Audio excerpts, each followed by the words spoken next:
Friends, आज हम आपको बताने वाले हैं कि आप अगर लैपटॉप डेस्कटॉप रिपेयरिंग करते हैं तो आप जो सिमेटिक डायग्राम जो यूज होता है हमारे ट्रेसिंग करने के लिए लैपटॉप डेस्कटॉप रिपेयरिंग में, वो आप कैसे अलग अलग बोर्ड के लिए डाउनलोड कर सकते हैं।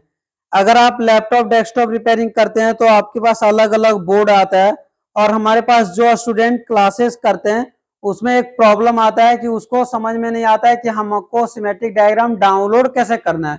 तो उसे डाउनलोड करने के लिए जो अलग अलग बोर्ड होते हैं उसमें एक नंबर्स दिया हुआ होता है।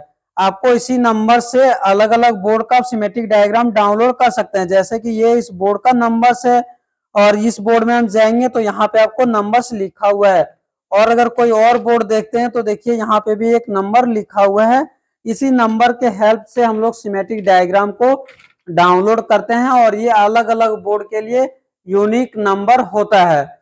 और जब सिमेट्रिक डायग्राम को डाउनलोड कर लेते हैं तो अलग अलग सेक्शन को हम कैसे फाइंड करेंगे ये कंप्लीट हम आपको इस वीडियो में दिखाने वाले हैं। तो चलिए हम यहाँ पे बोर्ड पे जाते हैं और एक नए टैब ले लेते हैं और जो हमारा इसमें नंबर है वो है ZPL। तो यहाँ पे सर्च करते हैं। यहाँ पे देखिए हमारे सामने आ चुका है, सजेस्ट कर चुका है ZPL। और जो भी बोर्ड नंबर होगा वो लिख देंगे और आगे सिमेट्रिक लिखेंगे और उस पर प्रेस कर देंगे। तो देखिए हमारे सामने एक वेबसाइट ओपन हो गया जिसका नाम है aliseller.com। तो ये जो वेबसाइट है ये फ्री में सिमेट्रिक डायग्राम को प्रोवाइड कराता है लैपटॉप डेस्कटॉप के। अगर आप इस फील्ड से हैं तो आपको पता होगा, अगर नए हैं तो भी आपको ये पता चल गया कि यहाँ पे जो भी सिमेट्रिक डायग्राम मिलेगा वो फ्री में मिलेगा। तो चलिए हम इसी को क्लिक करते हैं और इससे डाउनलोड कर लेते हैं। अब अगर हम नीचे स्क्रॉल करके आते हैं तो यहाँ पे देखिए क्लिक है टू डाउनलोड का ऑप्शन है, इस पर क्लिक करते हैं और डाउनलोड कर लेते हैं। तो यहाँ पे देखिए सिमेट्रिक डायग्राम ओपन हो चुका है। तो इस तरह से जब सिमेट्रिक डायग्राम ओपन हो जाता है तो अब इसमें सबसे ज्यादा जो प्रॉब्लम होता है वो देख सकते हैं ये हमारा कितने पेज का है, तो 62 पेज का है।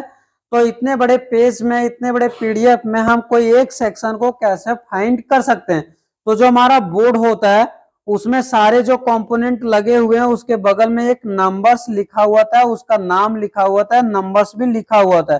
जैसे अभी हमको यूएसबी सेक्शन का ट्रेसिंग करना है या फिर फाइंड करना है यूएसबी सेक्शन है कहाँ पे, तो देखिए JUSB1 करके इसका नंबर्स लिखा हुआ है। अगर HDMI का देखना है तो देखिए JHDMI1 करके लिखा हुआ है। अगर ईथरनेट का करना है तो यहाँ पे देखिए इसका भी नंबर्स लिखा हुआ है, सारे का रहता है। जैसे अगर VGA का करना है तो देखिए JCRT करके लिखा हुआ है। इसी नंबर के मदद से हम इसको फाइंड करेंगे। तो कंट्रोल F करेंगे तो ये फाइंड ऑप्शन आपके सामने ओपन हो जाएगा और यहाँ पे अब हम टाइप करते हैं JUSB1 और जैसे ही आप एंटर करेंगे तो यूएसबी सेक्शन जहां पे भी होगा इसको हम जूम कर देते हैं ताकि आपको दिखाई दे, ये ओपन हो जाएगा। तो ये हमारा यूएसबी सेक्शन है।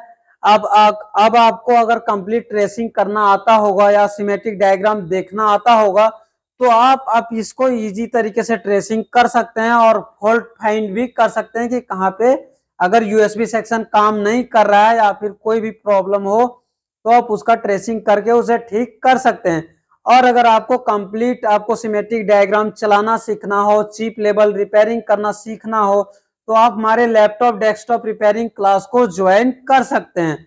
वहां पे हम आपको बेसिक टू एडवांस रिपेयरिंग सिखाते हैं। अब इसी तरह अगर आपको HDMI सेक्शन को फाइंड करना हो तो यहाँ पे जो हमारा नंबर्स था उसे हम यहाँ पे टाइप करेंगे। जैसे JHDMI1 करके था तो इसे एंटर जैसे ही करेंगे तो ये HDMI सेक्शन ओपन हो गया। अब इसके जो कंप्लीट पिन होते हैं ये पिन्स डिटेल्स हम आपको क्लासेस में बताते हैं कि कौन से पिन का क्या काम है और किसमें वोल्टेज आ रहा है, किससे डिटेक्शन का प्रॉब्लम आएगा, किससे डेटा का प्रॉब्लम आएगा, किससे क्लॉक का प्रॉब्लम आएगा, किससे कलर का प्रॉब्लम आएगा। जैसे HDMI का काम होता है डिस्प्ले, तो डिस्प्ले करने में कभी कभी कलर्स प्रॉब्लम आ जाता है, ब्लैक आ रहा है, व्हाइट आ रहा है, हैंगिंग प्रॉब्लम आता है। अलग अलग प्रॉब्लम को सोल्यूशन कराते हैं, अलग अलग ट्रेसिंग कराते हैं। तो कंप्लीट ट्रेसिंग करना हम लोग जो कराते हैं वो सिमेट्रिक डायग्राम के हेल्प से, ताकि स्टूडेंट जब यहाँ से हमारे क्लास करने के बाद चले जाए तो सिमेट्रिक डायग्राम अगर उसको देखना आता हो तो कोई भी फॉल्ट फाइंडिंग वो कर सकता है। और इसी तरीके से आप अलग अलग सेक्शन को फाइंड कर सकते हैं। अगर कंप्लीट आपको ट्रेसिंग करना सीखना हो तो आप हमारे क्लासेस को ज्वाइन कर सकते हैं, या फिर आप हमारे यूट्यूब चैनल को सब्सक्राइब कर लीजिए। हम यहाँ पे भी लगातार ट्रेसिंग के वीडियोस डालते रहेंगे और आप उसे भी देख सकते हैं। तो चलिए, इस वीडियो में इतना ही है।